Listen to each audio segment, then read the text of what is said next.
D-Lo for boxing. All right, y'all. So we know there's been talk about Deontay Wilder coming back in May or coming back versus this person or versus that person.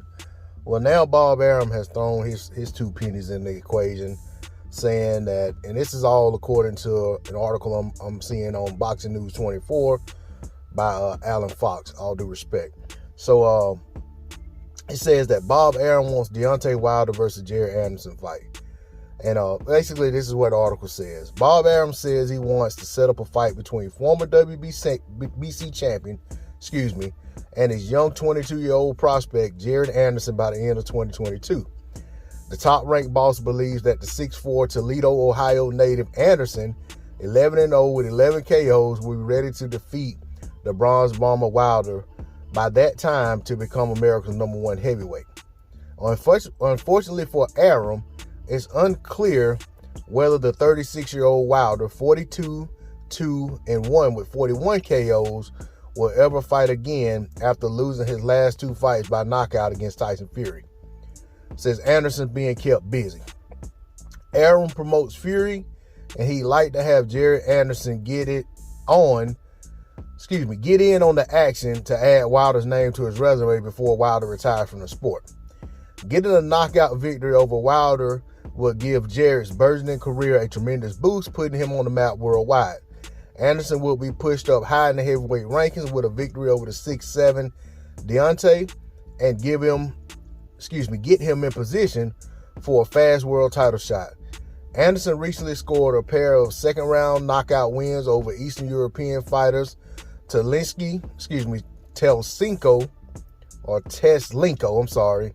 and Tereskin in 2021. Before that, Anderson stopped Jeremiah Karpinski in the second round and Kingsley Abe in the sixth. All four of those fights took place last year, which is the way the fighters should be brought along. Arum believes that in keeping his fighters busy, he's doing a bang-up job with young 22-year-old Jared Anderson, whose nickname is Big Baby. Said that's not the most excellent nickname for Jared to have, given that it's already associated with Gerald Miller, who hasn't fought since 2008, been known by hardcore boxing fans. Also goes on to say that Arum is targeting Wilder versus Anderson in late 2022. Wilder's a terrific talent. He hits like a mule, as Tyson would attest to, says Arum. This is what he told Sky Sports. Pretty much anyone in the heavyweight division would lose. Pretty much anybody in the heavyweight division would lose to Wilder. This is what Arum's saying. The one guy who will be equipped to beat him by the end of the year is Anderson. I'll be prepared to discuss a potential Wilder versus Anderson fight by the end of the year. We're grooming him to be the next heavyweight champion after Fury. Okay, then it goes on to say it's improbable that Wilder would take a fight with a prospect like Jared Anderson because the money wouldn't be there for that type of fight, and it's doubtful that Deontay will want to be put in that position. Arum wants Deontay to be a stepping stone type of opponent for Anderson, and he's not that far gone for him to serve that purpose. Moreover, Wilder is massively wealthy with a net worth estimated at $45 million. With that type of money, Wilder will not be lured into being a trial horse for Arum to use to raise Jared Anderson's profile in the boxing world. Of course, if Arum throws crazy money at Wilder by offering him $15 million, he'd probably agree to it if he's not able to get a shot against Anthony Joshua, Tyson Fury, or Alexander Usyk. Okay, I'm going to stop at that. It goes on and talks a little more about Anderson, but I just want to stop at that. And I want to say, you heard me rattle off the list of names that Jared Anderson has fought. And don't get me wrong, I like Jared Anderson. But there is a gulf between the guys that Anderson has fought and guys like Wilder. Even if Wilder has sustained a lot of slippage over the last several years. If you say that, we've seen the best of Wilder in his Ortiz fights and the Brazil fight, and now it's downhill for him, I still think there's a gulf between the worst we've seen of Wilder in recent years and the best of those guys.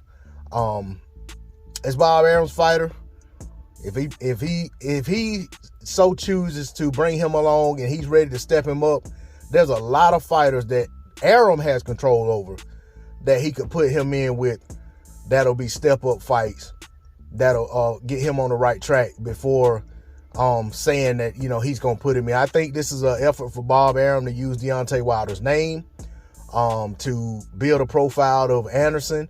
I'm not saying that Anderson wouldn't take the fight in a heartbeat if he was offered opportunity. I don't know. I'm not saying Wilder wouldn't take the fight.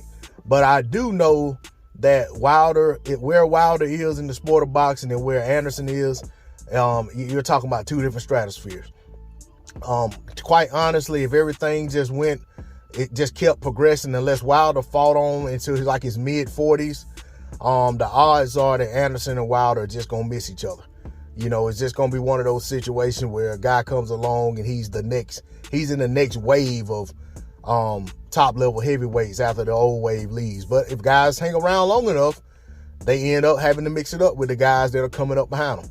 But I don't foresee this fight happening. I'm not going to go too deep into it. I'm just going to say that I think that if Wilder does choose to continue to fight, there are a lot of better fights out there for him that will have a lot more meaning and do a lot more for his career. I feel like for Anderson, there's a lot of guys in between himself and Wilder that would bring him along the right way and put him in the best position to build himself up as a top-tier fighter in the U.S.